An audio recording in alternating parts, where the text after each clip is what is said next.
Good morning, good afternoon, good evening, wherever you are in the world. This is Reganelite here. Hello, everyone. Good evening here in the UK. Welcome to Reganelite's Viewpoint episode 131 here, where we cover mainly UK news, but we will touch on a little bit on the big global story because it does affect the UK to a certain extent. So we will touch on that as well. We've got 5 different stories that we're going to be looking at today, plus 2 funny stories. If you want to know, want to have a look at them yourselves, the links for all of them in the description that we'll be going through today. I'm also going to be looking at a video as well. That I want to cover from Sky News, which we'll touch on in a bit as well.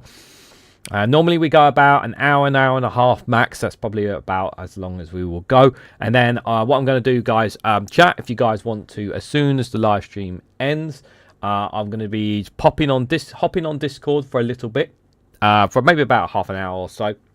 For an after chat, because it's been a while since I've done them, and I kind of want to get back into doing them because I do want to chat to people. So if you guys want to join the Discord server and join me for a chat after the show, and we can talk about what we discussed among other things, you're more than welcome to do so as well there.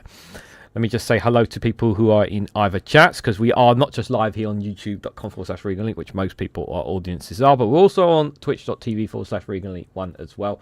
So if you are on Twitch, Twitch there, feel free to say hello as well there as indeed. Jao, one of our moderators, good evening to you. Hope you are doing well. Guys, make sure you check out Jao's YouTube channel there. I'm very fascinated to... I haven't had a chance to hear your reactions from your channel's perspective on what's been happening, obviously, from a global stage point of view there. Stephen Banker, one of our newest moderators. Good to see you there, my friend. Hope you are doing well as well.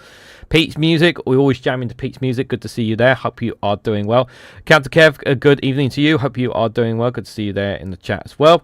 Dave McGuinness, our good friend Dave McGuinness. Good to see you, my friend. I hope you had a good show at 4 o'clock. Apologies, I couldn't attend at all. I had far too much stuff to do today, guys. Hopefully, I will be able to attend on Thursday's one. But yeah, this first full week back, I've got so much to do. I still have obviously the demonetization issue that I still need to chase as well. So I do apologize for not attending that. I was there for the Good Morning Show, but I'll definitely pop in for tomorrow's Good Morning Show as well. Indie Duck, good to see you there. Hope you are doing well as well. Just see if there's anybody else looking in the chats. I'm very annoyed in this new episode in the Fanta for a sitcom. Reganelite. It's been a while since I've watched a sitcom. People keep telling me I need to watch Traitors, and I keep missing. People keep telling me off to saying I need to watch Traitors as well. Martin, good evening to you as well there. Hope you're doing well. And Scott Hayes, if I didn't say hello, I'm pretty sure, I don't know if I did, but if I didn't, hope you are doing well as well. Good to see you guys all in the chat. Just a quick reminder, guys, if you do want to financially support me, the best way to do so is either by buying me a coffee or joining the Patreon. Links for both of them in the description, guys. Just give me a heads up if you have, so as well, and your name will be added to the list that we have on the Good Morning Show. We have a scroll bar that I add everybody's name who has financially supported me, whether it's by Patreon or by Buy Me a Coffee, anyone who supports me financially while I'm still in this situation here. So if anyone can do that, it is, of course, greatly appreciated there. Right, let's get started, guys. So obviously the big story, of course, the big global story is obviously what's happened with the President of the United States, Donald Trump, and his administration capturing Nicolas Maduro and his wife. They've been taken, and the vice president became the president. Maduro was was asked to. He pleaded not guilty in the New York District Court from just a few hours ago, is my understanding as well. There's also the possibility of Greenland. A lot of what I will say to Patreon members, especially new ones who joined since I got demonetized, there'll be videos on basically what we've been discussing.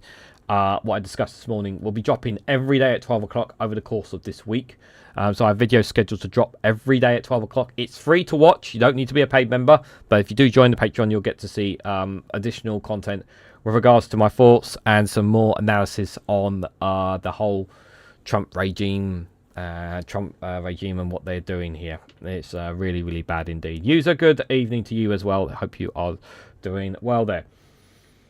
So, obviously, how has the UK government's response been? I will say the government's response has been pretty crap. I think is the best way to describe the response from them. The Prime Minister Keir Starmer was asked today, while he was at I think he was at a daycare with children. He was asked by Sky's Bev Rivby if he will condemn, obviously, saying that the United States broke international law. He could not say that, even though many other countries did. He couldn't say that. He should have said that, but we kind of know why he wouldn't say that as well. He did say, with regards to Greenland, that the Prime Minister respects the territory and will vigorously protect Greenland. The Kingdom of Denmark, the Yvette Cooper in the House in Parliament today obviously said that as well. But yesterday wasn't very good. wasn't very optimistic here. So I want to play some of this because I do think it's important. The UK government refuses to say if the US brokered international law over Morales capture. There are two sides to this, and I think this is really, really important here. Chris, good to see you there. I hope you're doing well. So there are two sides. There are two sides to this part here, and I don't agree with what the UK government's position, but I also understand from a diplomatic position why they're doing this as well. So the obvious argument is, did the United States break international law? Yes, of course they did. There's no two ways about it. And to be fair, and I said this already, there is no international law. There is no international law, literally at this point, because Israel have been doing it countless times last year. And how many times on my channel, not just me, but even our Dave McGuinness has said this multiple times on his live streams. Like how many times international law was breached by Israel there. Not just him, myself, Max, other people have been saying countless times. And the warning signs were there again. No consequences. And here we have the United States doing it. I mean, it just speaks for itself here. So, yes, there is absolutely no arguments whatsoever. The United States broke international law. Now, the question is, why can't the UK government say that? It's because they are terrified of upsetting the United States. That is the simple. They are terrified of upsetting the Trump man. They don't want to do anything to upset him or angry the Orange Man. And they are desperate to walk this towing line. The only problem is that you've got about, I would say, more than 300 plus Labour MPs who are absolutely mad that their government is a effing coward when it comes to this situation. This makes Keir Starmer look very weak as well. I know he's already weak, guys. You don't need to tell me in the chat. But he's already making him look weak. And it's even more embarrassing that the fact that the Prime Minister was actually a freaking lawyer that understands the legalities of all of this. He knows, but he can't say it because he doesn't want to upset the Orange Tangerine. He doesn't want to upset US allies. Now, they've said that they vigorously back Greenland and Denmark, right? They've said this. They've said that they support the sovereigns. So they didn't say they didn't say they would back them if the US were to go after Greenland, but they said that the people of Greenland must be able to determine their own sovereignty.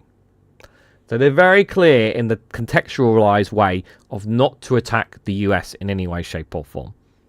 They should, but we know diplomatically why. So how did Darren Jones handle himself on Sky News yesterday? Here. Well, let's get the first live reaction to events in Venezuela and Donald Trump's words last night from the government here. And I can now speak to the Chief Secretary to the Prime Minister, Darren Jones, who's in the studio. Good morning, Chief Secretary. He did a shit job, by the way. I'm just giving you a warning now. What do we know? President Trump says this was a successful operation militarily and politically. Do you agree? Well, the first thing to say is it was an American operation. The United Kingdom was not involved in any way. We were not informed of it beforehand. So it's not for us to judge whether it had been a success or not. That's for the Americans to speak to. I think the important thing now, given the events that have unfolded over the last 48 hours is that we are quickly able to get to a point where we can get to a peaceful transition to a president in Venezuela that has the support of the people of Venezuela. Well, look, Okay, so international law doesn't matter, guys. It's fine. It's fine. Who cares about international law? Who cares about international law? It doesn't matter that I said this morning, but I'll remind people who weren't there. It doesn't matter that Nicolas Maduro, rigged the presidential election last year and remained in power. It doesn't matter that he clamped down on protesters last year. To keep his rule in power. Everything that he did last year and his hold in the power is perfectly justifiable because. What? Look, I've said this many, many times. I did not approve of Nicolas Maduro. I've said this on this channel. I've said this on Rumble. I've said this on Patreon about Venezuela and about their situation. I was not happy with the outcome of the presidential election. I was not happy that the results were not, that people could not see the actual results. I remember in the build-up to the presidential election last year, I remember the the Biden administration was saying at the time, if you do a fair and transitional, free and fair elections. I remember them saying this: free and fair elections, do free and fair elections, and we will lift sanctions. And Maduro did not do that. He did not do that. Now, regardless of how I feel and how you guys feel about his rule and what he has done, and I'm not happy about it because obviously many Venezuelans suffered after that presidential election. Many of them fled the country. Many fled the country. Thousands and thousands of them did. And I really did feel sorry for Venezuelan people because obviously for them they should be able to decide their own future, and they have not been able to decide their own future. Even in this situation, as of right now, they do not get to decide their own future. Okay? They do not get to decide their own future. Should there be a general election? Should there be some kind of election after what's happened? Absolutely. Has there been any kind of discussion whatsoever from the Trump administration enforcing this in any way, shape or form on the current Maduro regime? Because it is still Maduro's regime. They just removed him. No. There's been no discussion about this whatsoever. So, for all the Venezuelans who've been celebrating this, and there have been Venezuelans celebrating this, I know people will say that there's AI videos out there, and there are AI videos of Venezuelans, AI fake videos out there. But there are genuine some Venezuelans out there who are celebrating this in Venezuela. That is absolutely true. Yeah, it's not my word. There is Venezuelans out there celebrating this because they were unhappy with his regime. Totally understandable because of his dictatorial rule. I get that. Yeah, but it's not America's business to be getting involved in other people's countries, and they've been doing it for far, far too long. And as we discussed, this main thing is about oil and about resources. So I want to come to some of that in a second, but you must have a view about, for example, whether this was lawful. It's for the Americans to set out the legal basis for their operation. This was their operation. You mean what he's meant to say is that well, in terms of international law, obviously invading another sovereign country is not right. It's funny actually. You know what, guys? We didn't seem to say anything about international law when, I don't know, the US bombed Iran, bombed some of their nuclear bunkers. We didn't I don't recall even myself saying anything about international law there. We didn't say anything about that. I don't recall us talking about international law there.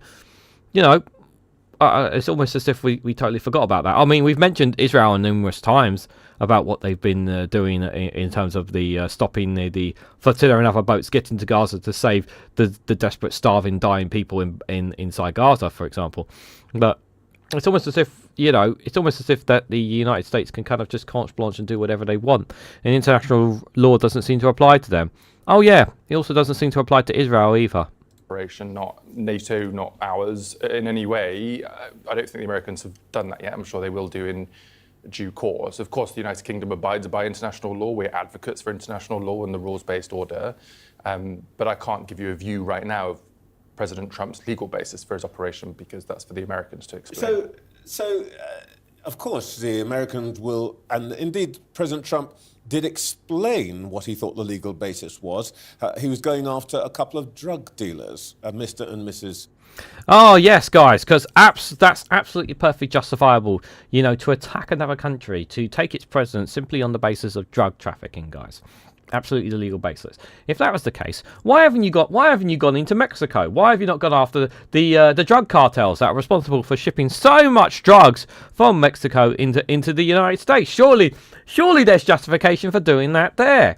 Oh no, you haven't done that there. Or what about potential drug traffickers that are coming in from nations in Africa? Because there's probably some drug trafficking coming from that continent into Europe there. I suppose we have a legal basis to be allowed to go and invade another country because of drug trafficking from them as well. I suppose that's perfectly justifiable there as well, guys. Where does the line end? Where is the line? There is no line anymore. What happened on the 3rd of January broke international law. Really set the tone of saying no one cares about international law anymore. It's literally a big dog world. You survive or you die. And I think Lewis Goodwill, and I do recommend checking out what he said on LBC with Sheila Fogarty today, because it was really, really powerful, and his speech on it really made a lot of sense here. He says, the position of the President of the United States, Donald Trump, is that I'm not here to police the world. You're a big dog in a big world, and we're going to take whatever we want, and we don't care about, and you're not going to do anything about it. That's his position. That's his position. There is no world police anymore. There's no protection whatsoever, and Europe is just not ready to be a big dog when it comes to military force, because we don't have the military. They just don't have the military. The European Union, as much as it's trying to build up its military, it just doesn't have it. Just doesn't have it right now. Like, it's no matter how much money that they are trying to build up, it's just not nowhere near enough. Nowhere near enough. They talked about the gang of the Solis of the Sun, and the Venezuelan generals have Sunnis instead of stars in their uniform. It says Zhao there. Sheila should resign. I watched an interview of hers the other day. I had to get a sick bowl. So everyone read the indictment of Maduro. They even tied in with the Ferris Columbia that ended in 2016. Yeah, it's a joke. The indictment is a joke. There was also questions like I think Breaking Points. I was listening to Breaking Points of Crystal and Saga, and they were basically saying, well, what happens if Maduro is found not guilty? What do they do then? Are he going to be let free, and then ICE are going to detain him and send him back to Venezuela? What's going to happen there? Kanakev says, I'm not convinced that it's completely about oil. More the emphasis of oil being traded in dollars with China deal with Venezuela's threatened the BRICS growing bigotry. That's it. That the US dollar, that's pretty much what we touched on. This is about the protection of the US dollar. We touched on that on some interesting clips in the morning, Kanakev. I do recommend checking out the clips that I shared this morning with regards to that, if you didn't see them. Honestly, he doesn't care about Venezuela. He doesn't care about Venezuela. He doesn't care about order. He cares about money, resources, and power. That's what the Trump administration cares about. Mr. E, good to see you there. Hope you're doing well. Just listening in my headphones for a bit. No worries. No worries, mate. No worries. Good to thank you for listening. Appreciate it. Kanakev says, give carte blanche to China to invade Taiwan. Then USA stifles obtaining its chips. What will the tech bros do? Yeah, once China invades Taiwan, everyone's going to suffer. Everyone is going to suffer. Absolutely. We're all going to suffer there. That is for sure. Maduro, surely that should give you some basis for deciding whether you think this was lawful or not. Because, frankly, if it's just a straightforward abduction or invasion of a foreign country, we didn't think Mr. Putin's invasion was lawful, so why is this one? Well, as I've said on your show in the past, in other circumstances around the world, it's not for politicians to make judgments around international law. You did make a judgment. You made a judgment that Putin's invasion of Ukraine was unlawful. There's literally, Implausible Blog, literally put up a clip of this, of him, literally, Lewis Goodwill, who just said what he said, and then him condemning Russia for invading Ukraine. Like, literally, you can't write this shit. Like, he's just absolutely pathetic from this guy. Really, really is. What's different about this? Well, as I say, it's for international courts to make judgments on international law. It's not for me or for any other minister or opposition politician to make a judgment. So why are you there? Why are you in that position? Why are you a politician? Why are you a politician, a member of the British government, not allowed to make a position? You can make a position. You're choosing not to make a position. And my distinction is, if you're not going to make a position, get the fuck off TV, get the fuck out of your job, and put in a politician who's actually going to give an answer, rather than sitting on the fence on something that is very, very important. On that, as I say, it's for the Americans to have the legal basis for their operation. I can't, as a UK government minister, speak on behalf of the American administration. Look. Well, let me just ask you about a very practical point that this morning. Is the United Kingdom government going to recognise the new president's administration? We think the new president is Mrs. Rodriguez. Are we going to recognise that administration as the legitimate government of Venezuela? Well, look, I think we need to wait to see what unfolds in terms of the detail of that question over the coming days. As the Prime Minister said yesterday, the United Kingdom, but also our European and other allies, will be engaging with their counterparts in the United States and with our embassy, of course, in Venezuela to understand what the next steps are. I don't think. So in this regard, I agree with him. I agree with Darren Jones on this one here, on this regard, because you have to remember, obviously, 48 hours into it, it's very hard to point out. In this instance here, about whether or not recognising a new regime or not, I think it's too early to say so. Because we don't know what's going to be happening. Like, it's only been a few days. We still need to see what's going to be happening with the current regime. Like, is anything going to change at all? Does Rodriguez still have the backing of all the generals and the people around them? I don't know. Like, that's a good question as well. So he's Harry Potter. He can cast a spell. He's not casting a very good spell, Flonks. I think that's very fair to say there. Chris Fisher saying, watch the clip on the LBC's YouTube channel with the title "Women are dragged off the streets, aren't they?" The Iran protest debate. Oh, I have not seen that, but thank you for letting me know about that. I'll have a look at that. So yeah, I've touched on the. I probably will touch on the Iran protest tomorrow, most likely. I think it's clear yet what the situation is in Venezuela, so we can't. The French have decided that that Mrs. Machado, the opposition leader who it is thought actually won the last election there, is the legitimate president. They can make a decision.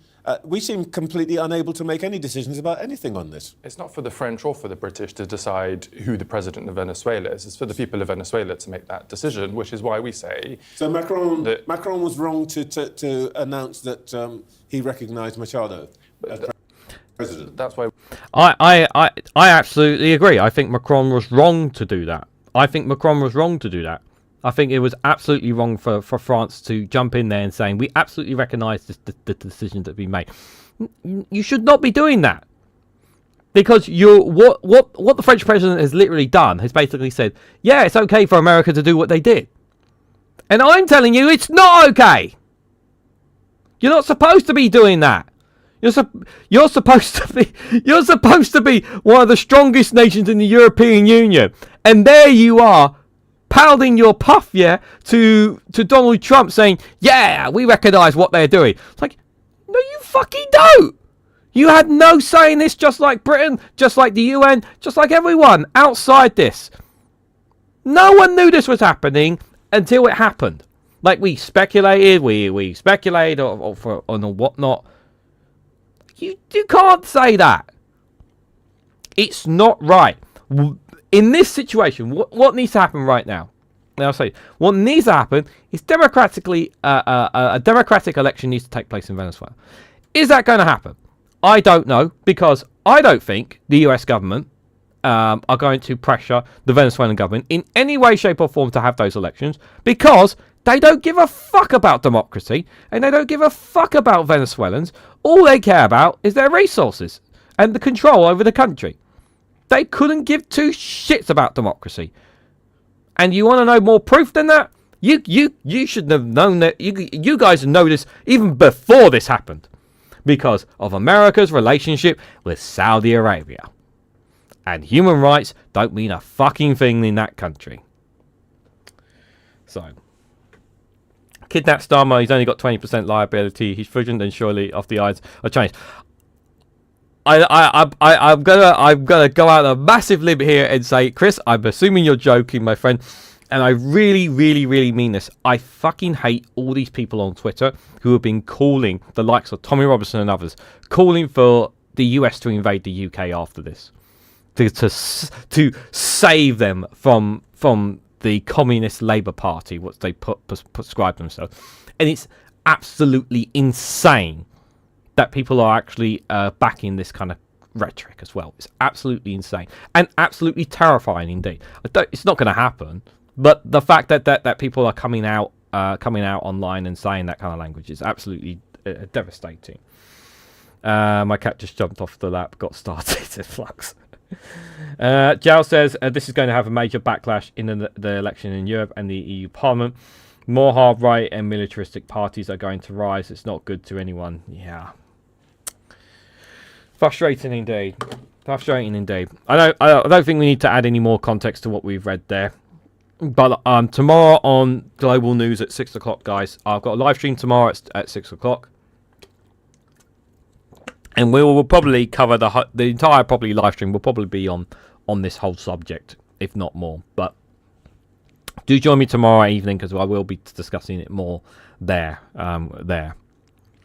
But like I said, I do recommend for those who aren't here, do check out the Good Morning Show and check out the clips that I showed about why the America did this, because I really do urge people to check out those videos that I showed, because I think they do provide some powerful context to all of this. Right, let's switch gears here. Ellie, good to see you there. I hope you are doing well. So you remember Reform Russia? Oh, sorry, Reform UK. You remember when they said that they're going to keep our taxes down. They're going to protect people. They're going to do a great job in reform when it comes to running the council. Really show us all just how to get things done. They really did say that. They're gonna make Britain great again, aren't they? And they're gonna show that example by what they do in Kent Council and other councils that they control, right, guys? So Reform UK have been accused of empty rhetoric over plans to hike council tax 5% in Derbyshire. So 4 of the Reform-led councils want to raise tax by maximum and allowed amount, with more areas not being ruled out. That's right, guys. Reform UK want to raise your taxes. That's right, guys. This is the same party that said we need to cut taxes, right? This is the same party that kept talking about cutting our taxes, saving us money, stop paying all this money that's being wasted. And here they are saying they want to hike your council tax. I don't know about you guys, but it feels like very misleading.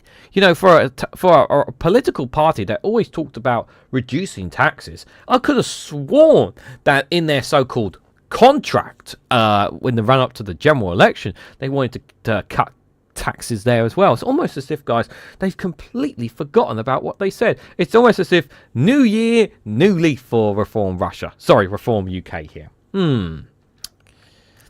So a Reform-led local authority has confirmed it is planning to increase council tax by the maximum allowed amount, despite promises during the local elections to reduce taxes. Derbyshire County Council confirmed the rise after predicting a £38 million gap in its budget, with overspends in children's social care and adult social care. Yes, that's right, guys. You heard that right. They want to cut the funding of children's social and adult social care. Children's and adult social care. And there have been reports in December. There were reports in December of them looking to cut them. There were reports of it. Watch this space. It is now one of the 4 local authorities where Reform UK has a majority or is now the biggest party to have proposed 5% council tax rises according to recent announcements. This includes North Northamptonshire, West Northamptonshire and Leicestershire County Councils. In addition, a 5% council tax rise has not been ruled out by leaders at Reform-led Lancashire and Kent County Council, as well as Warwickshire.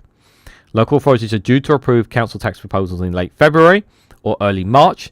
In December, the government published its funding plans for local authorities, which assume that most would raise council tax by the maximum amount. The increase in council tax in Derbyshire is expected to raise about £29 million this financial year and will coincide with a new round of cuts worth £22 million, according to its budget statement proposal. So they're looking to cut around £22 million, and that's not ruling out cutting adult social care, by the way. The savings do not appear to include significant job cuts, despite council leader Alan Graves pledging to do so after claiming the local authority was 20% overstaffed. 20% overstaffed, guys, they're claiming. This is Alan probably saying, we can use AI to do a lot of our work. That's probably what he's saying there. The budget proposals are a report that blames inflation, rising demand, and the government's new local government funding formula having contributed to budgetary pressures. It states the council, being in a rural shire county, has suffered as a result of the reforms, and in order to maintain level funding, they will need to set increases in council tax at the maximum permitted level. The proposed increase in council tax has attracted criticism from opposition councillors in Derbyshire who accused the party of empty rhetoric. Remember, it's really important to state this, like, for all the people who say that reform are going to be great in government, if they are like this now in council, what are they going to be like in power? Conservative opposition leader Alex Dale said, "It's now painfully clear that Reform Russia have promised to cut your taxes, plastered across leaflets and campaign material right across the county in last year's elections was nothing more than empty rhetoric." If they can lie about this, they can lie about anything. And it's important for people to understand this. Residents were sold a simple slogan, but the reality is that those promises were as worthless as the paper they were printed on. Geers Kinster, the leader of the Green group at the council, said the party had promised to cut taxes and improve services, adding, "Reform's moon on a stick promises turning out to be as true as the previous Conservative administration's fancy economics." Kinsella shared leaflets and letters, and she said Reform had distributed in Derbyshire before the local elections, which pledged to cut your taxes and criticised rising council tax bills and make cuts to services. In March this year, Derbyshire councillor Martin Bromley also posted an image on Facebook which includes a statement, "Say no to Labour, say no to increased council tax." Reform Russia said they never promised to freeze or reduce council tax during the election campaign, and any pledges to reduce council taxes were in relation to national policy. It literally says it on the leaflets. We covered this ages ago. We covered this argument ages ago, and not only that, Max I also shared this with Max. Max did a video pointing this out as well. Similar criticism has also been raised out of other reform-led councils. Leicestershire County Council leader declared the party would be able to cut council tax after May local elections. However, just 6 months later, Harrison conceded that although a council tax freeze is in our aspirations, conditions are unlikely to allow this for the next year. This is them turning.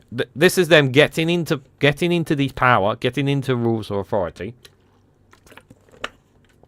You see, you talk a big game when you're outside, when you're on the outside, when you're in opposition and whatnot. But when you're in there, when you're in the job, and you learn about the numbers, you learn what it is to manage on a local government level. You realise, it's not as easy as you think. It's not as easy as you think, and they don't get their numbers right as well. Reform took control of 10 local authorities to become the largest party in 3 others in May, with the party leader Nigel Farage promising to tackle wasteful spending as well as scrap net zero and diversity and inclusion initiatives. Councils are legally required to ensure a balanced budget. The proposals put forward by Derbyshire Council of £838 million budget for the upcoming year is about £38 million below what the authority said it needs. Like the previous Conservative administration, Reform will have to rely on part of the austerity reserves to support ongoing budget pressures, a move it acknowledges is not financially sustainable. The plans are expected to be considered by the council in the coming weeks. Cabinet member for county, effectively Doge, at Derbyshire County Council, John Lawson, said in response that next year's council tax increases were still under review. So basically what he's saying is they'll go up. There's still work to do as we look at the numbers across the board. No decision has yet been made, and the final proposal will be put at Cabinet discussed in a meeting on January 29th, he said. basically, they're trying not to say it out loud, but they're going to be saying it out loud. We are going to be raising your council tax. It's coming. Be happy if you're not in a... Just put it this way. There's going to be increasing in council taxes in England, pretty much everywhere. The question is, it depends on where you are. If you're in a Conservative, Liberal, or Labour, or even Green, chances are you may still face council tax increases, but you probably won't be as bad as Reform UK are going to be putting on you there.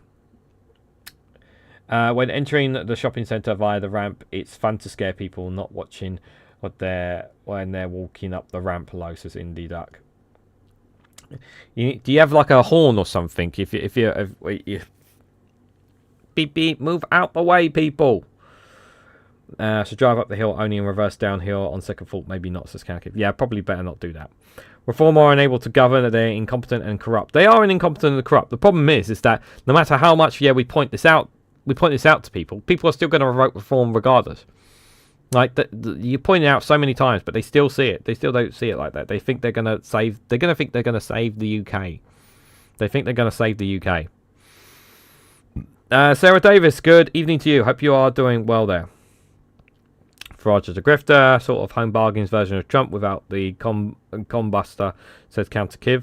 That's an insult to home bargains. I don't even think he should be in. He's not even worthy of being in a comparison to the home bargain store. Has he been? Apparently, he was in Clacton during the festive period. Believe it or not, chat. Unbelievable. I couldn't believe it. He was found in Clacton over the festive period. Unbelievable. So that's quite shocking there. I don't have a lap duck yet, says Indie Duck Mail. Oh, I'm sorry to hear that. Yep. So, looking forward to your council tax hikes. So another story here from the BBC. This one from the BBC here. This is one we saw this morning, but I didn't want to touch on it until now, guys. So new powers are to seize phones from migrants that come into force. Let me read more into this before I share my thoughts. So the new powers that will allowing mobile phones to be seized from illegal migrants, no such thing as illegal migrants, without arresting them have come into force. The government says it will help gather intelligence on smuggling gangs organised in small boat crossings in the UK. The Home Office says seizures will begin on Monday at the Manston Migrant Processing Centre in Kent, with technology on site ready to download intelligence from devices. Officers will be able to demand that migrants remove their coats to search for phones and also check their mouths for SIM cards. So, first and foremost, we have to say that these aren't illegal migrants. They are migrants. There's no such thing as illegal migrants, although it's become a normal standard thing to be using that language. That is the first and foremost thing. Also, under the European Convention of International Law, and also under certain international laws, which probably aren't going to matter at the way we're going at the moment, they are allowed to claim asylum once they arrive in the UK. And we do not have any safe and legal routes yet for people from France to be able to come to the UK. A safe and legal way for them to do so. So, therefore, that's why they have to turn to these kind of means, which means getting on a boat and paddling over to the UK in the uncomfortable climates. So, there is no such thing as illegal migrant, okay? Because you can't point to any law where they've broken any laws, okay? Now, as far as the mobile phone goes thing here, I'm not happy about this. I don't like this at all for a number of reasons. So, first and foremost, they're saying that this is to help gather intelligence on smuggling gangs. Now, the chances are that most of these smuggling gangs that obviously use the mobile phone, obviously, to coordinate from the migrants were basically saying, like, hand over a certain amount of money or whatever it is.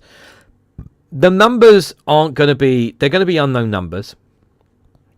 And the chances are the gangs aren't going to keep the same mobile number. Or there's going to be an alias in between for them to do this as well. Like, the person that they probably speak to on the phone is not actually a smuggler, but just somebody who is in contact with a smuggler.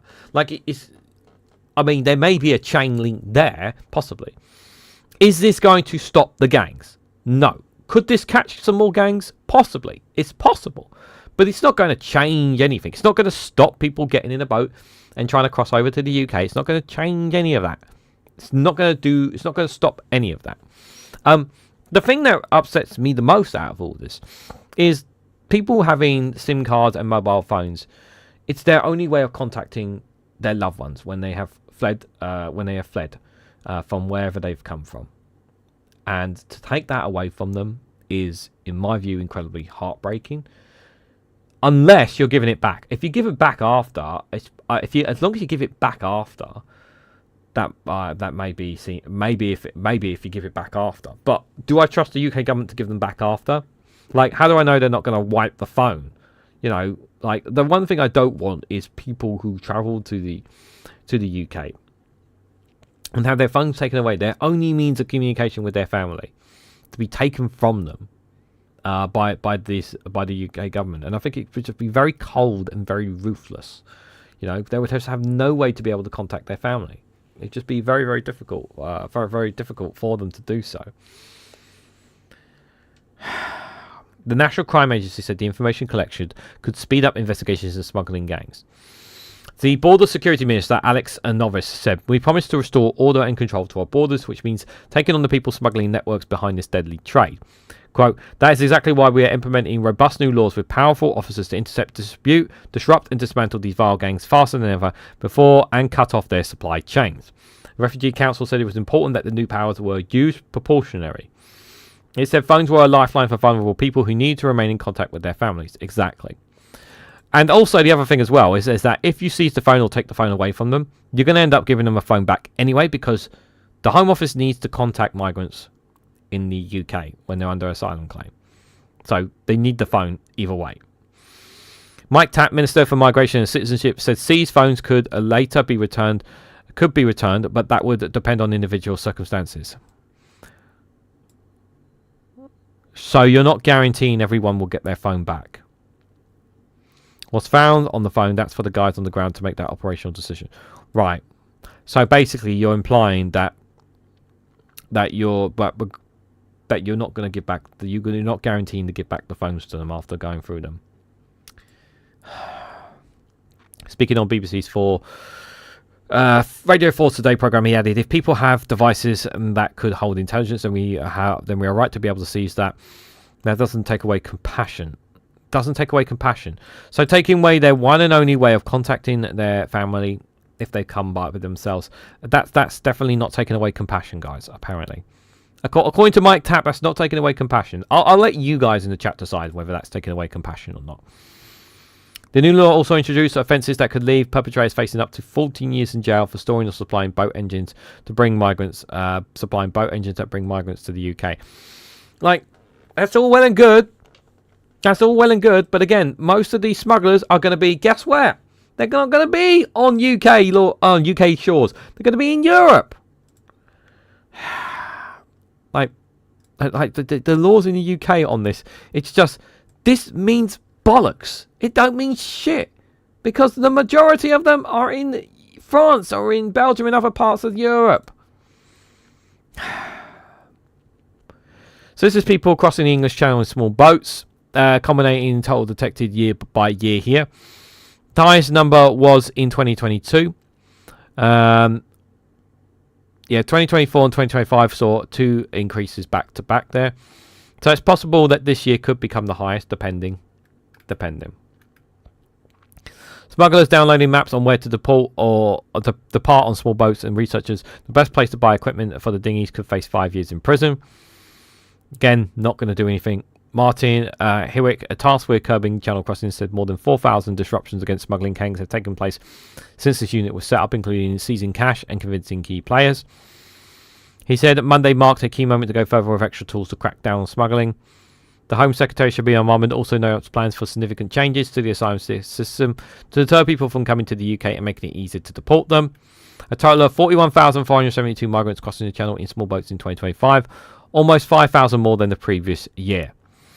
The Home Secretary Chris Phillips said Labour had confined itself to the cosmetic tweaks and there were no deterrents to those crossing the channel. If only Chris Phillips understood that deterrents don't actually stop people getting in a boat and crossing over. If only he understood this logic. It's almost as if he's a bit stupid. He said the Conservatives would lead the European Convention on Human Rights. Yeah, because that'll definitely stop people getting in boats and crossing the dinghies. Getting in dinghies and crossing over to the UK, guys. It's almost as if Chris Phillips is stupid. Something that Labour has rejected in favour of reforming the treaty. With more than 41,000 people arriving in the UK in 2025, the government needs to get a proper grip on the situation, he added. Yeah, it's almost as if, you know, it's like this situation was out of control under a previous government. It's almost as if Chris Phillips was part of that government. Part of the previous government that was allowing this to get out of control. It's almost as if Chris Phillips is stupid. I'm developing a pattern of stupidity from Chris Phelps there, guys. It seems to be developing quite significantly.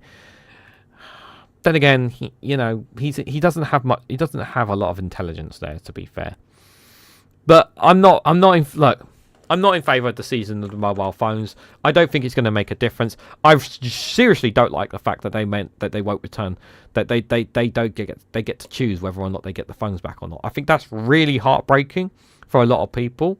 I think it's incredibly cruel. I really think it. I think it's incredibly cruel on them. Because again, like I said, if we don't have safe and legal routes, how are they supposed to come? You know, how are they supposed to come? Every time I have to remember to switch my chat to all messages, just so I can see everyone's messages there. Hello, Chris Phelps. This is thick of mints. I thought you'd let you know. Thanks, Counter. Thanks for that. He's thick as Fez. Okay, he's a bit thick. Yeah. I know, Counter. I'm just playing because I need to. We need a bit of. I need to have a bit of a laugh with how terrible this all is, guys. That's how terrible it all is. Right, guys. I think we need to take a little break here from all of this here. Kind of have a bit of a funny video here. I've got an old one for you guys here, but it's Larry and Paul. It's broken news. You can't go wrong with them. We can always get a laugh out of them. This is it's a good one here, about just over 3 minutes long. This one here. Its headline is that the UK's terror threat level has been raised. So that can't be good for any of us, guys. Can't be good at all. So we'll let Larry and Paul take it away. Like I said, this one was just for reference 4 months ago. But I hope you guys enjoy it nonetheless.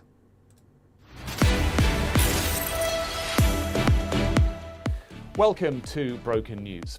The UK terror threat level has been raised, but it's not Islamic or far-right terror that's driving the change. The Metropolitan Police says the greatest current threat to public safety comes from pensioners, and our reporter has more.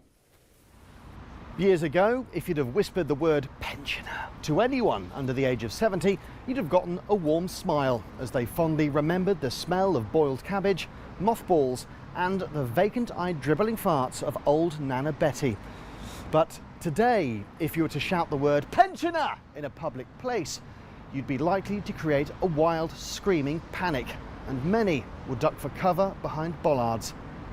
Now, the Joint Terrorism Analysis Committee has raised the threat level from substantial to Werther's Original, its highest level in decades. Armed with nothing but a thermos, a tartan shopping cart, and the sheer will to queue indefinitely, rogue OAP thugs have been holding up these. Thankfully, this one has been disarmed, but the ones just behind me here on Parliament Square recently were very much not. And amid the searing paper white glare, brave police officers arrested hundreds of members of the Cardigan Cartel on terrorism charges. They detained more people, in fact, than they did in the aftermath of the 7/7 bombings, underlining the incredibly serious nature of these crimes. For weeks now, marauding codgers have waged a campaign of terror, striking fear into the very heart of British public by viciously sitting down on some grass, instilling sheer bone-chilling dread by gently singing, some of them slightly out of tune, and paralysing city streets with horror by shuffling slowly with walking sticks just behind me here. Police later told me that these sticks could at any point have been turned against innocent children and babies, smashing their fragile heads in like little birdie eggs. Thankfully, Before things turned deadly, the Met Police had the clever idea to divert brave police officers away from less serious incidents like big burglaries, knife stabbings and rape, and brought them here to Parliament Square to arrest hundreds of these bus-pass bastards. Back to you. Thank you. What a lovely story. Well, just some breaking news coming into us, and we are learning the sad news that freedom of expression has died at the age of 27. Born in 1998 as Article 10 of the European Convention on Human Rights, freedom of expression had been severely ill for the past few years. We'll bring you more on that later if we're allowed to. Freedom of expression, who died today. What a lovely story. That's all from Broken News. You're up to date. Absolutely tragedy, guys. Freedom of expression. 27, guys. 27 years. Hardly knew you. I hardly knew you. Absolutely terrible, guys. Absolutely terrible. The WMD pensioners, indeed, those WMD pensioners, absolutely terrible, guys. And we will touch more on those pensioners in just a moment. But guys, just a quick reminder before we go to our last two stories here. If you haven't already, please hit that like button, share this across social media, and consider subscribing to the channel. All that stuff really does help support me, guys. A quick reminder that later on this week here on Thursday, I will have Van Man Talks on for a live stream at 8 o'clock. Myself and Van Man Talks together. I'm really looking forward to that. There'll be plenty to discuss about what's happening in the UK, and I'm sure we'll touch on what's happening in Venezuela as well. We're going to be talking maybe about cost of living and whatnot as well, so I'm really looking forward to that. And a reminder that this Friday at 3 o'clock, myself and Witchigoff will be doing a mental health live stream. We're going to be talking about all things mental health. It'll be the first time I'll be doing a mental health live stream with somebody. And it'll be on Friday at 3 o'clock. I don't know if we'll go an hour or 2 hours, but we will stop before 5 o'clock on Friday. So if you guys want to join us for that, feel free to do so. Of course, as usual, if you guys want to know when I go live next, you can always check out the front of the home tab so you'll know of when I go live there on this channel. And just a quick reminder that if you want to financially support me while I'm currently demonetized, the best way to do so is either by joining the Patreon or you can buy me a coffee. Links for them are in the description. Anyone who does, they will get added to the scroll bar that I have every Good Morning show. Your name gets added to that list because you're somebody that is financially supporting me during this difficult period while I'm currently demonetized. And thank you to everyone who has done so in some way, shape or fashion. I really, really appreciate it. Right, let's keep going, guys. Here, the next story I've got for you guys is it's about pensioners, believe it or not. What? Pensioners? Yes, yes, guys, yes. We went from a funny video about pensioners to a very serious video about pensioners. So London pensioners could lose the ticket to ride the tube for free. Yes, guys, this is absolutely a story from the Times. So I would take it with a little bit of a pinch of salt because it's not been confirmed, but it is something potentially that could be discussed. So the Freedom Pass, which entitles Londoners aged 66 and above to use the city transport at no cost, might be restricted solely to bus service after a review. I don't know how serious this is. I suspect that this might be a little bit of a waffle, but I'm going to be honest here. I don't see why would they do this? Why would they do this to pensioners? Like you need to be 66 and have to be 66 and above. I mean, you got to be quite old to get the Freedom Pass anyway. I mean, it really does suck, to say to pensioners now, if you want to get around London, oh yeah, you got to take the buses now. You can't take the tubes anymore. Yeah, you can take the buses, you just can't take the tube. Like it just seems kind of like a means to try and raise money just doesn't sit right with me.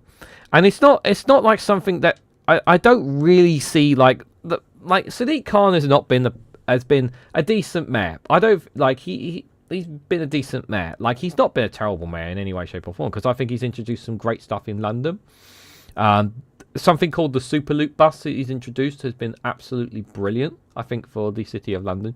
So for those who don't know what the Superloop bus is, it's essentially like going from it's like think of a fast train that doesn't stop at certain stops. That's essentially what the Superloop buses are in London. They go from one place to another, but they don't stop at every single bus stop. So it literally goes faster. which I think is a nice thing to add to the City of London here.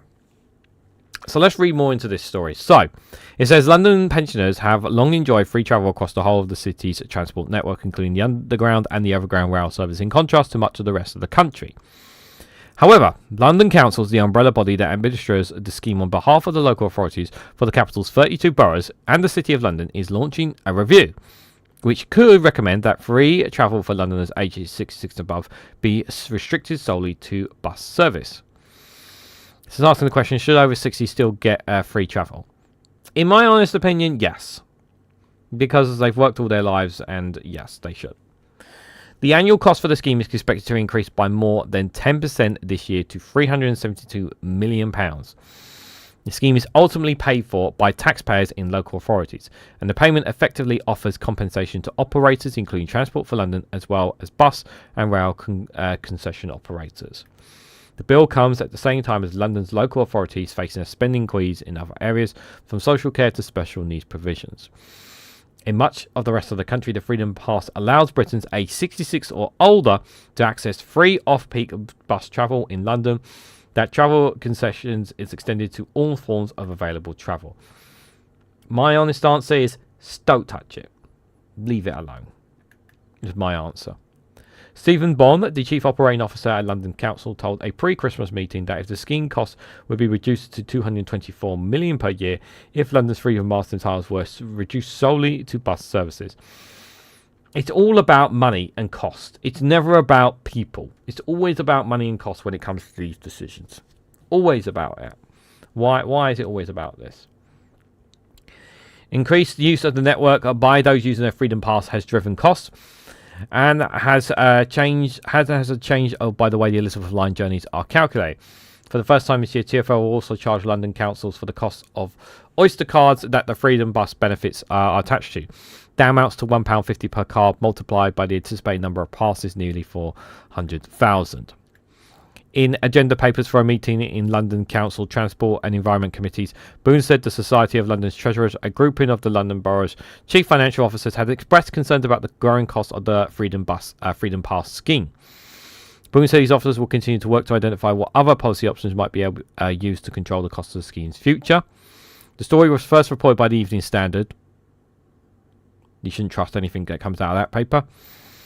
Any changes to the eligible criteria will require Parliament to make amends to the Greater London Assembly Act of 1999.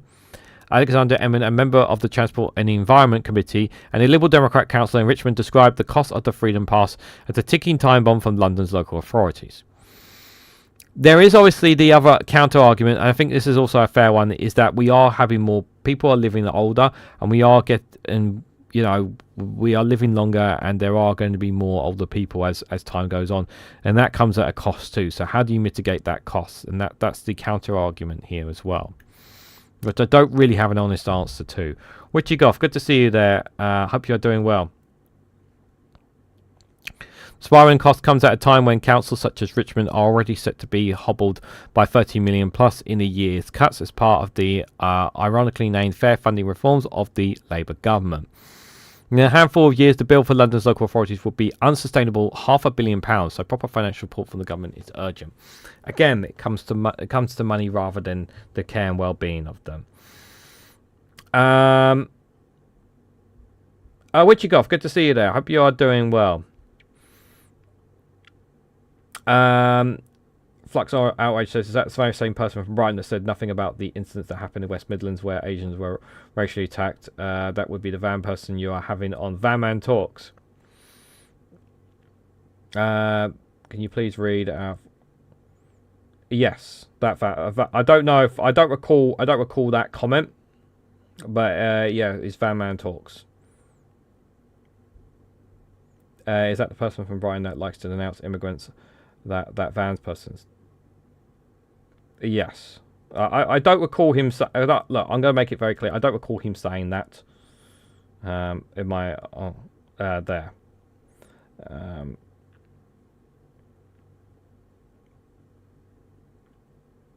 I'm so glad I live in Scotland. It seems like a world apart, says Mr. E.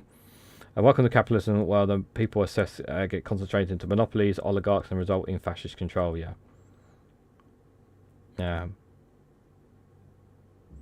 Okay, Foxy's from Ryan, but he's not racist. Possibly a different creator. Name is. He's not a racist. Yeah, don't insinuate that he's racist. His partner, his partner is not even British. Okay, I wouldn't go that far. I would say there are disagreements, which people in this chat will have, and I know other people will. But I do encourage people to check out what we discuss on Thursday anyway, guys. And feel free to look and honestly, like, feel free to throw your questions in, and we'll answer them as best we can. And I think answer best we can, because I want to be clear here. Like, he can't answer like questions live because he doesn't do live streams. So he's going to be doing one with me on Thursday. So you can throw your questions in there. Unfortunately, obviously, if I had monetization and you did a super chat, I can definitely read it out. But there.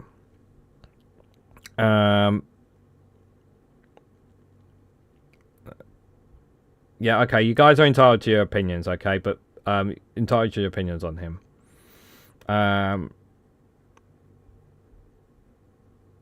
That's fine, Flux. That's your opinion. You're entitled to it. And yep, you know, it's fine. People can make their opinions about him. That's fine. But that's not how I view him. Anyways, guys, look, if you don't want to watch it on Thursday, that's fine. That's totally your opinion, guys. But we're still going to do the show. It's totally your opinions. Yeah. Just all I'm going to ask is, please don't insult other people, other YouTubers in the chat. That's all I'm going to say, guys. Yep. If you don't want to watch it because you don't like him personally or his opinions personally, that's totally fine. That's totally fine. That's totally your opinion, totally your entitlement to. Just like right now, guys, you don't have to come and support me and be a part of this channel, which is totally your viewpoint as well.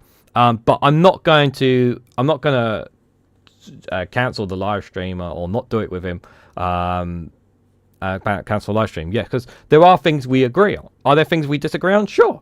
There will be things that we will disagree on things. Like even when I've had Dave McGuinness on, we've not always agreed on things in the past as well, and that's a good thing. It's good to sometimes have debates as well. So yeah. Right, anyways, Reganelite is just watch the stream, make up your own opinions. Yeah, watch it and make up your own opinions. That's it. Yeah, that's the best way to put it, guys. Anyways, I'm moving away from the topic here. Local authorities in the capital are to be hit by the changes to funding, and many wealthy areas such as Richmond are anticipating substantial cuts. Yep. Residents of Liverpool can use their Freedom Pass to use trains, whereas in Manchester, older residents can choose to pay an extra £10 for access to trains, for trams and trains within the city. I want to just point this out here. For those, like, I really want to put this out there as somebody who went to Manchester for the first time last year. I cannot believe how cheap it was for me to get the tram from Manchester's Piccadilly to the Etihad, to the Etihad. It was like £3 something. Like, it was insanely cheap in comparison to some of the price travel passes in there. I thought that was very good for the B network in Manchester. I do want to give credit where credit is due. Yeah, there. I thought that was very good price. It was a day pass. I bought a day pass, £3. It would cost like definitely a couple of quid more for a day pass in London. So the Freedom Pass is different from the Plus 60 London Oyster card, which allows free travel across the network in off-peak hours. The card is administered and funded by TfL, though technically TfL writes off the cost and revenue loss. In the past year, TfL missed out on £125 million worth of revenue from 60 to 65-year-olds. The cost is expected to increase to £180 million by 2027. The Plus 60 card was introduced by Boris Johnson during his term as mayor, when he moved London away from the rest of the country. Free travel schemes, which was pegged to pension age. Sir Sadiq Khan has extended the scheme. Last year, TfL spokesperson regularly reviewed a range of concessions to ensure that it continues to benefit Londoners while also remain affordable to TfL to operate. There are no plans to discontinue the Plus 60 Oyster photo card. Look, the honest answer is that we don't know if they're actually going to do this or not. This is pure speculation, and the worst part is they took the story from the Evening Standard, which is a bollocks. Is run by the Evening Standard is run by the Russian oligarch who is a House of Lords member, Lord of Siberia. Yeah, that guy. He owns the Evening Standard. So the fact that the Times took that story from them says a lot. Says a lot there. it says a lot there as well. Like, that's just like, I understand that they will need to make changes to. I understand that they may need to make changes to this. Am I happy about it? No. But do I understand the cost? Of course. But unfortunately, it seems to be always the case of cost, rather than the needs. It is frustrating. Right, one last story for you. Oh, excuse me. Apologies, it's that reflux coming in again. Sorry about that. All right, I've got one last story for you guys from the Financial Times. And then just to remind you guys, once the live stream ends, if you want to join me on Discord for an after chat for a little bit, you can do so as well. Link, I'm sure one of my moderators will put a link for the Discord in the description. If you guys want to join me on there, you can do as well. Join me on there. And Witchy Goff, just remind you guys, 3 o'clock, guys, myself and Witchy Goff discussing mental health. On Friday, do join us for that, guys. I do highly recommend it. I'm looking forward to talking about it, because it is a very important topic. And you guys know I don't do those topics very often. And not everyone had a great Christmas. Not everyone enjoys the festive holidays. It could be quite depressing and quite downing for a lot of people. So do join us for it if you feel like you need to unbottle some emotions and whatnot. Join us for that, guys. I really recommend it. I know it's a bit of an odd time to do it, but if you can join us, feel free to do so there. Regan, yeah, but some scarcely hassled you to buy a £5 luminous necklace, didn't he? We always get it on the back up here. Luminous necklace. Well, I do. I mean, as somebody who does travel in London, there is obviously there is still people who you do get the homeless people asking for money, and then you get the scammers who pretend that they are homeless but they're not. And the scammers are the ones who clothes aren't too rugged, and they put down like a piece of tissue or something and ask for money and whatnot. That still happens, unfortunately, which is really, really annoying. Get some Gaviscon Regan. I have it there if I really need it. Okay, I have it there if I really need it. I'm not going to take it while I'm live streaming, guys. Struggling with my mental health, and I've tried to speak to my mental health team today, but they failed to call me back. I'm sorry to hear that, Sarah. I really, really am.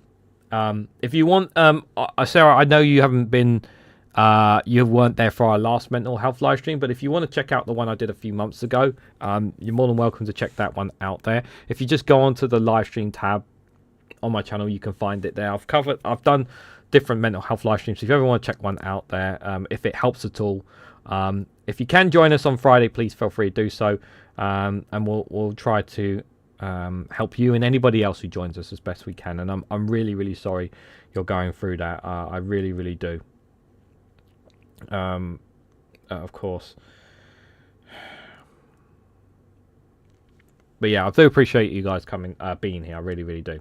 So this is the last story, guys. I don't have a lot to add to this one, but I wanted to share this with you because I think it's an important one from the Financial Times. So taxes will need to rise before the next UK election, economics have predicted here. So majority of respondents to the Financial Times' annual survey says economy will not be strong enough for people to feel better off here. So let's read more into this, guys. So the FT has saying that the UK government will need to raise taxes again before the next election because of persistent weak growth and the political pressure to top up spending plans, according to a majority of leading economics polled by the Financial Times. After a year of damaging uncertainty over tax policy, Rachel Reeves had built a big enough buffer against her physical rules to avoid further tightening this year, the economists have said. But most of the 103 surveys warned that the economy would not be strong enough for working people to feel better off, despite the Chancellor vowing to provide stability and certainty to the prospect of lower inflation and interest rates. This is here the feeling of better off, guys. We've touched on this so many times, and this is where we talk about the cost of living. The cost of living here, I think, this is really the cost of living here. I will look. We know where the taxes need to go, and it shouldn't be the lowest incomes. It shouldn't be people on the low medium income. It should be the highest earners should be paying more tax. They need to be paying far more tax. Now, we're not asking them to empty their entire bank accounts, the millionaires and billionaires. We're just asking them to pay a bit more tax. We're asking them to pay their fair share. We're asking them to help contribute in what is a very difficult time for a lot of people. And the problem is the government are not doing that. They're not doing enough when it comes to taxing. Now, is taxing the wealthiest in people in the UK going to fix all our problems? Of course not. Nobody's saying it's going to fix everything. But it's going to generate a lot of revenue that will help us in this situation. So despite the Chancellor's vow to provide stability and certainty, almost 2/3 predict tax increases before the next general election, which must take place by the summer of 2029, irrespective of whether Keir Starmer is still Prime Minister. So John Grieve, a former Bank of England Deputy Governor and senior civil servant, said economic growth was grinding along a 1 to 2%, and that Reeve's plans did not yet include higher spending on defence or for topping up the NHS. Politically, the government will also need to raise spending on other core public services, as taxes will have to follow, he added. Public spending needs to increase. We need to increase our spend on public services. It has been cut far too much by that evil, tyrannical Conservative regime after 14 bloody years of them. I think we all agree with that. So this is Consensus Economics, the source here of economics, expecting the UK's economic growth of around 1% in 2026. So you can see there, they're forecasting that you can see it's not going to be too much of a change going into 2026. And you can see it's not, like, you can see from GDP and inflation, like, look at our GDP from January 2025 to the end of the year. Like, it's just stayed at around, stagnated. Like, we have growth, but it's crap growth. Basically, for those who don't know what GDP is, it's gross domestic product, basically, as well, which is really, really important for our economy. Like, I'm not an expert in economics, but even I know how crap this is, because our GDP was it 5%? Someone correct me. I'm pretty sure it was 5% before Brexit. Yeah, really, really bad. So many economics echoed this view, saying that with growth is likely to fall short of official forecasts, and Starmer facing pressure from restless Labour MPs, cracks in his physical plans will become more visible over time. Both Liz Martins of HSBC and Victoria Clark's at Santander said these plans were based over optimistic assumptions, including for the labour market, public sector efficiency savings and revenue yield for new tax measures and for spending restraints ahead of the next election. Most of the 103 economists who responded to the FT's annual survey on the lookout for the UK economy said there would be some good news for households in the form of lower inflation, energy prices and interest rates. Yes, energy prices are being reduced by the UK government. I do welcome that. It's a step in the right direction, but more needs to be done there. But I am very grateful for that. It is something that I do give credit to the government to doing, to be reducing energy prices. This could help support demand, especially if ministers boost to public investment and longer-term reforms to ease planning rules to begin to yield results. The invest to grow part of the fiscal policy is likely to bear fruit in 2026, said Linda Yen, a fellow at the Oxford University and adjunct professor at the London Business School. Now, fewer than 1 in 10 believe GDP growth would outstrip the Office of Budget Responsibility's estimates for an expansion of 1.4% in 2026, despite Reeves' pledge to beat the forecast. Several of the respondents, who were drawn from academia, think tanks, charities and the private sector, said political instability made the risk to both growth and fiscal policy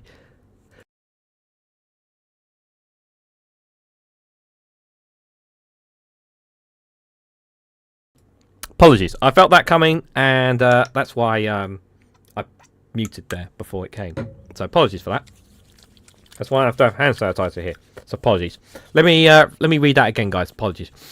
Several of the respondents, who were drawn from academia, think tanks, charities and the private sector, said that political instability made the risks to both growth and fiscal policy loom larger, and British politics towards tax and spending policies is becoming toxic and it doesn't help the economy, noted of Christopher Pirales, a professor of London School of Economics and Nobel laureate. Yeah, politics is everything, really, isn't it?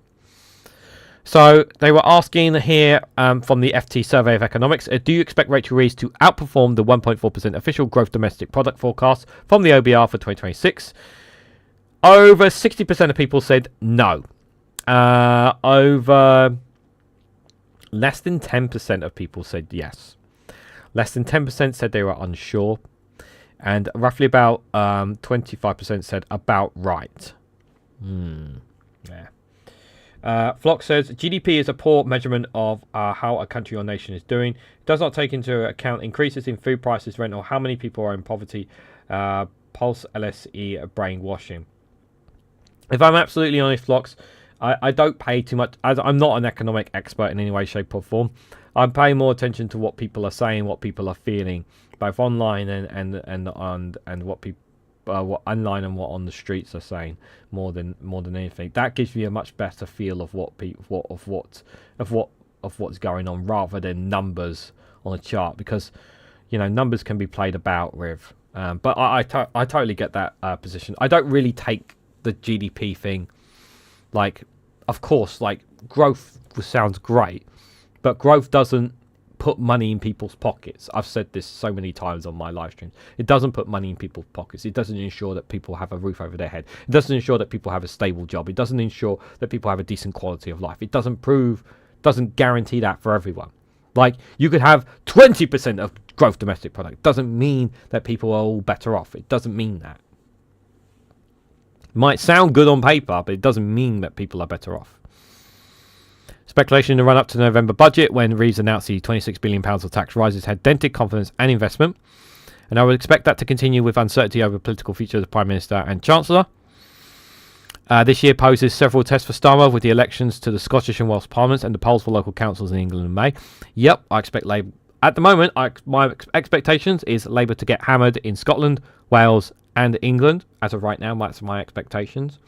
So SNP deliver on Scotland, Plaid Cymru deliver in Wales, and cross fingers that Reform does not deliver too well in England, and that the Greens and other parties actually do well. I would rather Conservatives do well than Reform, personally. Like, that's how much I would want it to go my way. Vicky, good to see you there. Hope you are doing well. Do they ever say they need more info to feel comfortable expressing an opinion? Well, I don't know if you're referring to this article here, Vicky, but I will just say, obviously, this is the thing is, and I'm sure you know just as much as many people in the chat here, the Financial Times is a very neutral paper, and they just look at it from an economic point of view, like how can it benefit businesses and whatnot. So I thought this was I generally, like, when I looked at stories, I wanted to share this one because I do think it's interesting from the FT's perspective. I do find the FT to be quite very knowledgeable and very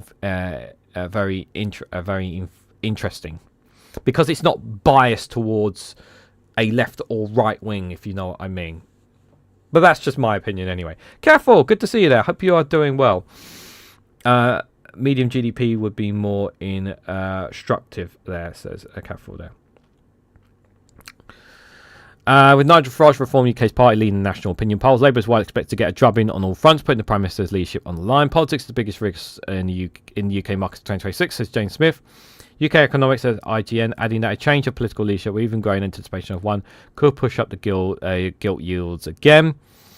Positive increase on of its let me put my words. I need to put words back into my mouth here. If anyone wants to know why I'm really struggling with my words, it might be because I've done 10 videos today and 8 short videos, as well as a live stream this morning, so maybe that might be why my throat be a bit parched. Because of the retreat on cuts to welfare spending last year, a weakened number 10 looks unlikely to stick to current plans to squeeze public sector pay and other spending on public services. In the run-up to an election, other economics have said, the government has shown that when it finds itself unpopular among Labour MPs, it's very eager to win back support by raising spending, said Ricardo Rees, a professor at the LSE. Catherine East, a chief European economics asset manager at PGIM, said without a willingness to trim welfare spending, it would seem that higher taxes are the path of least resistance. I've said this before and I've said this again. Look, you can kick and scream all you want about the welfare spending. It's not going to get cut. You cannot cut the welfare spending. As we are transitioning more and more people are going into using artificial intelligence. More businesses are using AI in their softwares and less reliant on people to do those and that paperwork and whatnot. You're going to see an increase in the welfare spending. That is inevitable. You cannot cut the welfare spending. Like, you can make it more difficult, but it doesn't mean it doesn't mean more people are going to stop applying to be on the welfare. Two things are going to happen. Either you're going to have more people homeless, or you're going to have more people on the welfare. You may cut it. You just may end up with a huge amount of people homeless because they'll have no money, no income. Like, you can't cut the welfare spending. You just can't. It's just going to go up and up. It is inevitable. Yeah, how many times has Max Robertsby on his channel talked about artificial intelligence an hour? How many guys have we talked about the rise of artificial intelligence? Like, it's just coming, guys. Sorry, it's already happened, is what I meant to say. The biggest immediate concern for almost all respondents, however, was a weak jobs market. Most expect unemployment to linger about 5% and wage growth to slow in 2026. While frozen tax thresholds will mean workers will pay more for their earnings in the Treasury. Many economists describe the slump in hiring as an own goal by the government, with increases in taxes and the minimum wage and stronger workers' rights shutting youth people in particular out of jobs market, even before political chilling effects of artificial intelligence. Excuse me. Will Labour need to raise taxes again before the next general election? Yes. Just over 30% say no. 10% are unsure. And that's why Rachel Reeves didn't rule it out after this one. She shot herself in the foot the first time around. This Strepsils, yeah, I will take. Again, look. I am going to take this, okay, as soon as the live stream ends, I promise you. Okay? I'm just not going to do it while I'm live, guys. I promise. Oh, yeah, that's about my throat. That's what you meant. I do have Strepsils. They're downstairs. They're not much good here. It's just because I've been using my voice a lot, guys. That's all. But, yeah, taxes are going to rise taxes are going to rise again. The question is where she's going to get the money from. Where is she going to tax next? Companies that absorb higher labour costs in 2025 will try to rebuild margins in 2026, said Andrew Wilshire, senior UK economist at the private bank Brenberg. Against a weak growth backdrop, this will cause them to cut employment further and become stingy on pay. Even more optimistic respondents who predict gains in real wages and household incomes say the benefits would be slight and unevenly felt. Tim Lewin, chief economics at Nesta, the research foundation, said with tax allowances falling in real terms, there's not a lot to look forward to for most workers.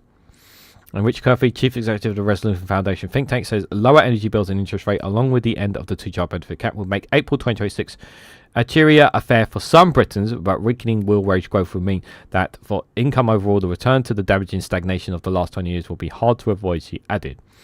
This bleak output for households is one reason most economics said GDP growth is unlikely to beat the OBR's 1.4% forecast for 2026, as pickup would depend on consumer running down savings.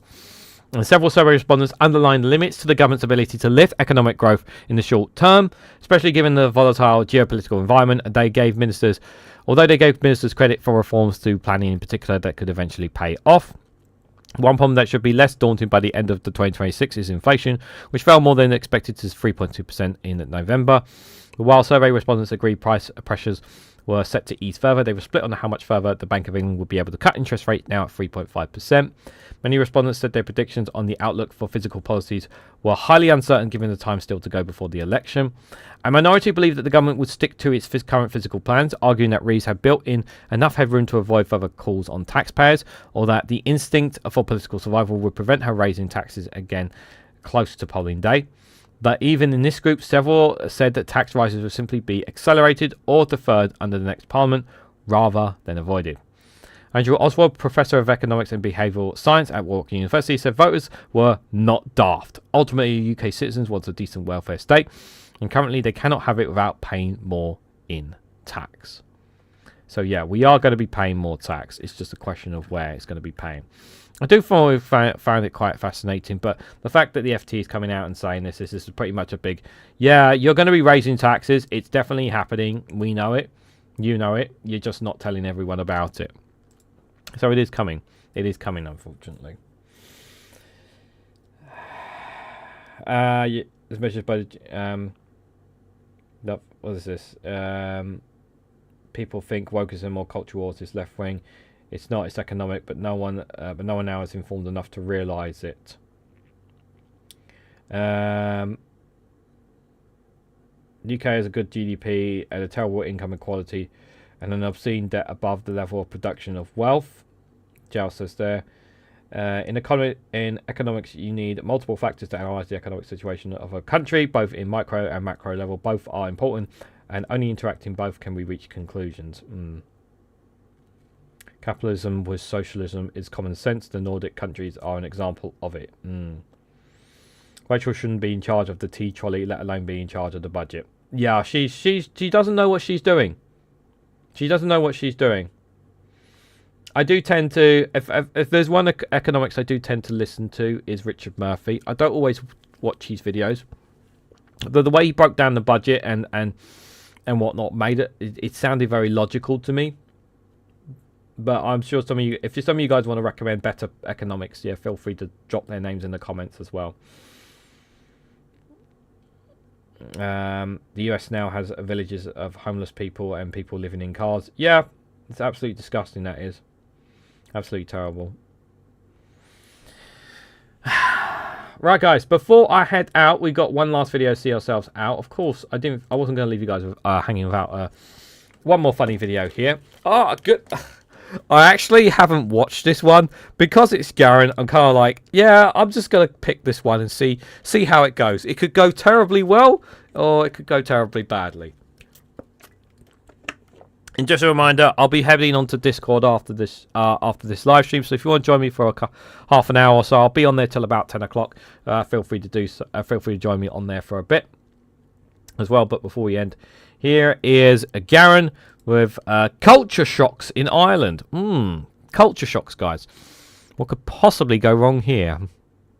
People who get a culture shock when they come to Ireland. To me, Irish culture is the most normal culture in the world. Everybody else's culture is a bit weird, specifically the French. I'm only joking, okay? I don't actually dislike the French. I couldn't say it with a straight face. You pay for drinks immediately by tapping your card on a machine they bring to you. That's a card machine. How do you receive payment in the US? Hold up! Apparently, they take your card. This is horrifying. You're gonna give some fucking random stranger your card. You don't know what their intentions are. They're just after giving you food. It doesn't mean they're a good person. I'm not letting somebody take my card to a second location. Being taken to a second location is how you get kidnapped. You pay for the drinks right when you get them instead of getting your drinks and then paying later on. You're gonna trust some random fucking drunk person to come and pay at the end of the night. This is probably why you're like $1 trillion in debt. Washing machines are located in the kitchen. What's wrong with that? Here's the thing with American houses. They're all absolutely enormous. Every single American, even ones who clearly seem to have absolutely no job or anything for doing, have enormous mansions. This is not normal. So yeah, we have to compromise. You have to put your washing machine in the kitchen. We don't have a whole separate room to keep appliances in. We don't have basements. In fact, if somebody had a basement, I wouldn't trust them. I'd be like, what do you need a basement for? What the fuck are you doing down there? You can't be doing anything good. Why do you need that level of privacy? In Ireland, if somebody's doing something suspicious, you'll be able to tell because it's all above the ground. I've always liked it that way. Follow me, I'm delicious. Honestly, is Garen wrong?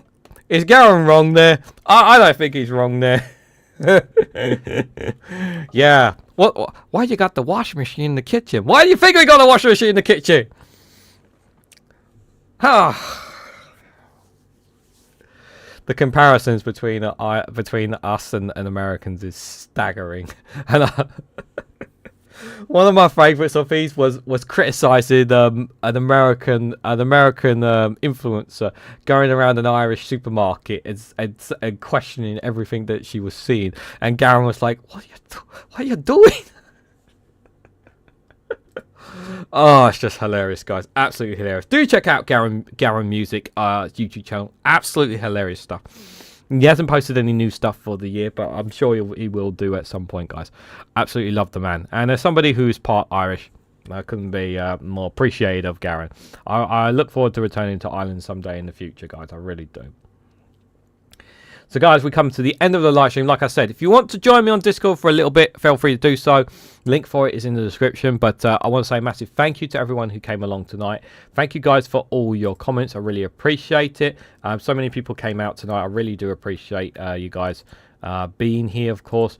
Obviously, like I said, if you want to financially support me in any way while I'm in this situation, you can either join the Patreon or buy me a coffee, one of the two options there. Obviously, if you can't, if you're struggling financially, don't worry about it. I know January is a dry month anyway because we've had Christmas. So best way to support me, guys, if you can, hit the like button, share across social media, subscribe, hit the bell notification icon to be notified when I go live, leave comments down in my videos. All that stuff really does help support the channel. I will have videos be dropping over the week on Rumble and Patreon. Links for both of them are down below as well if you guys want to check out those videos. They'll be dropping over the week as well. Enjoy the rest of your night. I'll be back live tomorrow at 11 a.m. for another Good Morning show. But that's all from me here on YouTube. I will see you guys on Discord in a moment. But if not, have a great rest of your evening and good night.